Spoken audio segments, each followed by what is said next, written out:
శ్రీరామ జయ రామ జయ జయ రామ శ్రీరామ జయ రామ జయ జయ రామ శ్రీరామ జయ రామ జయ జయ రామ శ్రీరామ జయ రామ జయ జయ రామ. ఏకశ్లోకి రామాయణం. ఈ యొక్క శ్లోకము ఒకటి చదివినంత మాత్రాన రామాయణం మొత్తం చదివిన ఫలం లభిస్తుంది. కాబట్టి ఈ యొక్క శ్లోకాన్ని నేను చెప్తున్నాను, వినండి.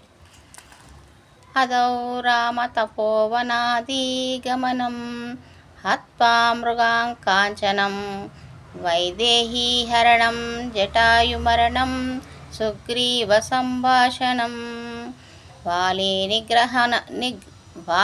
నిగ్రహణం సముద్రతరణం లంకాపూరి దహనం పాశ్చాద్రావణ కర్ణహాననం ఏతద్ధి రామాయణం. ఈ యొక్క శ్లోకము మొత్తం చదివినంత మాత్రాన మనం రామాయణం చదివిన ఫలితం దక్కుతుంది. జై శ్రీరామ్. జై జై శ్రీరామ్.